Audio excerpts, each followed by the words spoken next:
آئیے شروع کرتے ہیں۔ آج ہم ایک بہت بہت مشہور قدیم چینی لوک کہانی چار ڈریگن اور چینی ندیوں اس کی تہوں میں اتر رہے ہیں۔ جی ہاں۔ یہ کہانی ہمدردی اور اصولوں کی خاطر بعض اوقات حکم نہ ماننے، نافرمانی کہہ لیں۔ ہاں نافرمانی اور قربانی جیسے بڑے خیالات کو چھیڑتی ہے۔ بالکل۔ کہانی کا مرکز تو ہے چار طاقتور ڈریگن جی۔ جو خشک سالی سے بالکل تباہ حال لوگوں کی مدد کا فیصلہ کرتے ہیں۔ اور اس میں ایک بڑی بات یہ ہے کہ وہ آسمانی بادشاہ جیڈ ایمپرر اس کا حکم توڑنے کو بھی تیار ہو جاتے ہیں۔ صحیح۔ بالکل۔ اور آج ہماری کوشش یہی ہوگی کہ اس کہانی کے جو اہم پہلو ہیں انہیں سمجھیں۔ مطلب کردار ایسا کیوں کر رہے ہیں، ان کے پیچھے کیا سوچ تھی؟ جی ان کے محرکات کیا تھے، اور اس کہانی میں کون سے گہرے سبق یوں سمجھے چھپے ہوئے ہیں۔ اور خاص طور پر یہ دیکھنا ہوگا کہ یہ چین کی ثقافت سے اور دریاؤں سے کیسے جڑی ہے۔ یہ بہت اہم نکتہ ہے۔ ٹھیک ہے، تو کہانی شروع کہاں سے ہوتی ہے؟ مطلب ہمیں ان چار ڈریگنوں سے ملوایا جاتا ہے نا؟ جی بالکل۔ ہاں، چار بڑے ڈریگن، کالا، سفید، سرخ اور نیلا۔ جی۔ اور یہ کوئی عام مخلوق نہیں ہے۔ نہیں، بالکل نہیں، یہ بہت طاقتور ہستیاں ہیں۔ یوں کہہ لیں کہ سمندروں پر، پہاڑوں پر، بادلوں پر ان کا اختیار ہے۔ اچھا۔ ان کی طاقت کا اندازہ اس بات سے کریں کہ وہ موسم بدل سکتے ہیں، بادلوں کو ہلا سکتے ہیں۔ واہ۔ اور ان سب کے اوپر آسمانی طاقت کا جو مرکز ہے وہ ہے جی جیڈ ایمپیرر۔ آسمان کا بادشاہ۔ جی۔ چینی کہانیوں میں اکثر انہیں بہت طاقتور لیکن کبھی کبھی تھوڑا لاتعلق سا دکھایا جاتا ہے۔ اچھا۔ ہاں، جیسے زمین کے معاملات سے کوئی خاص سروکار نہ ہو، بس اپنی طاقت اور اختیار میں مگن۔ اس کہانی میں بھی کچھ ایسا ہی ہے۔ اور دوسری طرف زمین پر حالات بہت خراب ہے۔ بہت زیادہ شدید خشک سالی ہے۔ تباہی مچی ہوئی ہے، ندیاں سوکھی ہوئی ہیں، کھیت بنجر۔ لوگ بھوک پیاس سے بے حال ہیں۔ کہانی میں جو بچوں کے رونے کا ذکر ہے یا بوڑھوں کی بے بسی، ہاں، وہ دعائیں جو کام نہیں آ رہی۔ جی وہ منظر کشی بہت بہت اثر انگیز ہے۔ اس صورتحال کی سنگینی کو بالکل واضح کر دیتی ہے۔ اور اسی منظر کو دیکھ کر ڈریگنز کا رد عمل آتا ہے۔ بالکل، یہی اہم نکتہ ہے۔ وہ یہ سب دیکھتے ہیں اور ان کا دل یوں کہیں کہ بھر آتا ہے۔ ہمدردی محسوس کرتے ہیں۔ بہت گہری ہمدردی۔ یہ صرف افسوس نہیں ہے۔ کالا ڈریگن ہے جو پہل کرتا ہے۔ وہ کہتا ہے ارے ہمارے لوگ مر رہے ہیں، ہمیں کچھ کرنا چاہیے۔ اور باقی تینوں فوراً مان جاتے ہیں، کہتے ہیں ہاں ہم مدد کریں گے، چاہے جیڈ ایمپرر ناراضی کیوں نہ ہو جائیں۔ تو وہ خطرے سے آگاہ تھے۔ جی ہاں، یہ بہت اہم ہے۔ یہ فیصلہ کرتے وقت انہیں پتا تھا کہ وہ جیڈ ایمپرر کی ناراضگی مول لے رہے ہیں۔ یہ ان کی ہمدردی بھی دکھاتا ہے اور ہمت بھی۔ تو فیصلہ ہو گیا کہ مدد کرنی ہے۔ اب کیا سیدھا جیڈ ایمپرر کے پاس گئے؟ جی، اگلا قدم یہی تھا۔ چاروں اڑ کر آسمان پر پہنچے۔ جیڈ ایمپرر کے محل۔ بالکل۔ اور وہاں بہت ادب سے انہوں نے زمین کے حالات بتائے۔ اور بارش کی اجازت مانگی۔ جی، بارش برسانے کی اجازت مانگی۔ شاید امید تھی کہ بادشاہ کا دل پسیج جائے گا، لیکن ایسا نہیں ہوا۔ بالکل نہیں ہوا۔ جیڈ ایمپرر نہ صرف انکار کرتا ہے بلکہ سخت غصے میں آ جاتا ہے۔ اچھا۔ اس کا جواب بالکل صاف تھا، زمین کے لوگ میری مرضی کے بغیر بارش نہیں پا سکتے، تم لوگ واپس جاؤ۔ اوہ، یہ تو بڑی بے حسی ہے۔ جی، یہ اس کی مطلق علانیت اور ایک طرح کی لا تعلقی کو ظاہر کرتا ہے۔ مجھے حیرت ہوتی ہے کہ اسے اتنا سخت کیوں دکھایا گیا۔ کیا وجہ ہو سکتی ہے؟ یہ ایک اچھا سوال ہے۔ شاید یہ اس زمانے کی طاقت کے نظام پر ایک تبصرہ ہو، جہاں حاکم کا فیصلہ آخری ہوتا تھا، چاہے عوام کا کتنا ہی نقصان ہو۔ صحیح۔ اور اس کا یہ سخت رویہ یہ ڈریگنوں کے اگلے قدم کو اور بھی زیادہ بامانی بنا دیتا ہے۔ تو وہ بظاہر تو سر جھکا کر واپس آ گئے۔ جی، بظاہر تو حکم مان لیا، لیکن دل نہیں مان رہا تھا۔ ان کے اندر وہ بغاوت کی آگ جل رہی تھی۔ اور یہیں وہ بڑا فیصلہ کرتے ہیں۔ اتھارٹی کو چیلنج کرنے کا۔ جی، عوام کی بھلائی کے لیے۔ یہ صرف نافرمانی نہیں، یہ اخلاقی جرت ہے۔ ہاں، یہ ایک بہت بڑا موڑ ہے کہانی کا۔ بالکل، فیصلہ ہو گیا، اب عمل کی باری تھی۔ اور ان کا عمل، وہ تو کمال تھا۔ انہوں نے انتظار نہیں کیا۔ نہیں، بالکل نہیں، وہ سیدھا اڑے سمندر کی طرف۔ اور وہاں سے اپنی طاقت استعمال کی، سمندر کا پانی اپنی پشت پر لادا، اچھا، اور پھر آسمان کی بلندیوں تک گئے اور وہاں سے وہ پانی زمین پر برسا دیا۔ واہ، یہ منظر تو تصور میں بھی بہت زبردست ہے۔ جی، یہ ان کی طاقت بھی دکھاتا ہے اور ان کا عزم بھی۔ اور اس کا نتیجہ؟ فوراً اثر ہوا؟ فوراً جیسے ہی بارش کی بوندیں خشک زمین پر پڑیں جیسے کوئی جادو ہو گیا۔ زمین ہری بھری ہونے لگی۔ جی، زمین سرسبز ہونے لگی، ندیوں میں پانی آ گیا، لوگوں کے چہروں پر خوشی لوٹ آئی۔ بچے ناچ رہے ہوں گے۔ بالکل، بچے بارش میں ناچ رہے تھے، کسان آسمان کی طرف دیکھ کر شکر ادا کر رہے تھے، انہیں پتہ بھی نہیں تھا کہ کون ہے ان کے محسن۔ یہ منظر جیڈ ایمپائر کی بے حسی سے کتنا مختلف ہے۔ جی ہاں، بالکل الٹ۔ لیکن کہانی یہاں ختم نہیں ہوتی۔ خوشی زیادہ دیر نہیں رہی ہوگی نہیں رہی۔ جیڈ ایمپائر کو پتہ چل گیا کہ حکم توڑا گیا ہے۔ جی، اور اس کا رد عمل ویسا ہی تھا جیسی توقع تھی، شدید غصہ۔ وہ غضبناک ہو گیا۔ بالکل، اسے اپنی اتھارٹی کا چیلنج ہونا برداشت نہیں تھا۔ اس نے فوراً چاروں ڈریگنوں کو طلب کیا۔ سزا کے لیے؟ جی، سزا سنانے کے لیے۔ اس کا غصہ عروج پر تھا۔ وہ بولا، تم نے میرا حکم توڑا، میری طاقت کو للکارا، اب قیمت چکاؤ۔ اور سزا کیا تھی؟ بہت سخت۔ بہت سخت۔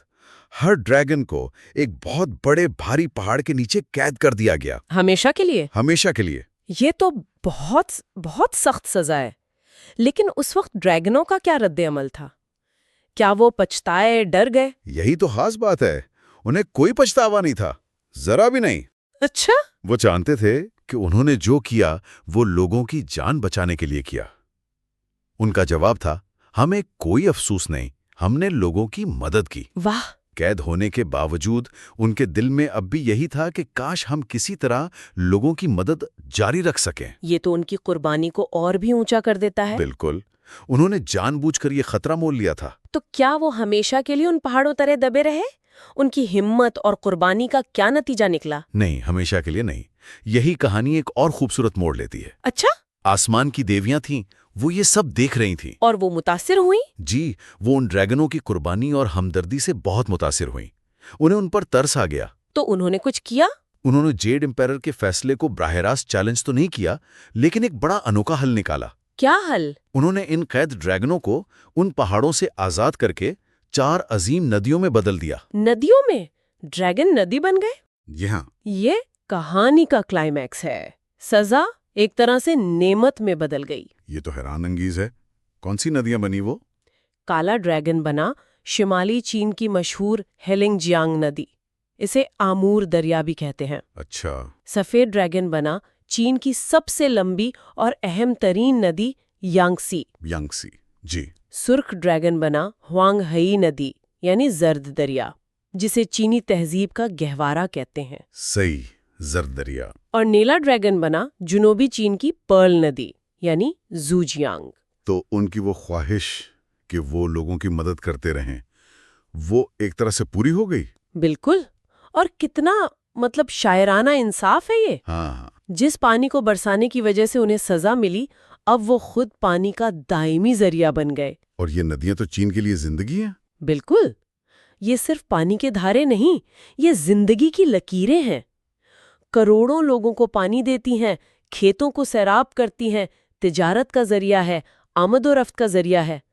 ان کے کناروں پر عظیم تہذیبیں پلی ہیں۔ تو ان کی قربانی رائیگاں نہیں گئی، بالکل نہیں گئی۔ اور اس عظیم تبدیلی کے بعد ان ڈریگنوں کی کہانی، ان کی میراث، وہ کیسے زندہ رہی؟ یہ کہانی صرف ایک پرانی داستان نہیں بن گئی، یہ پورے چین میں پھیل گئی۔ نسل در نسل؟ جی، نسل در نسل سنائی جانے لگی۔ گاؤں گاؤں، شہر شہر، لوگ ان 4 ڈریگنوں کی ہمت، ان کی قربانی کو یاد رکھتے ہیں۔ صرف یاد ہی نہیں رکھتے ہوں گے؟ نہیں، صرف یاد نہیں۔ ان ندیوں کے کنارے لوگوں نے ان کی عزت میں مندر بنائے۔ اچھا۔ وہ انہیں صرف دریا نہیں سمجھتے تھے، وہ انہیں اپنا محسن مانتے تھے۔ لوگ کہتے تھے 4 ڈریگنوں نے اپنی آزادی قربان کی، لیکن ہمیں ہمیشہ کے لیے زندگی کا پانی دے دیا۔ یہ تو ایک زندہ حقیقت بن گئی ان کے لیے۔ جی ہاں۔ اور یہ بات بھی اہم ہے کہ یہ کہانی بچوں کو بھی سنائی جاتی تھی۔ بہت اہم۔ بچے اس سے کیا سیکھتے تھے؟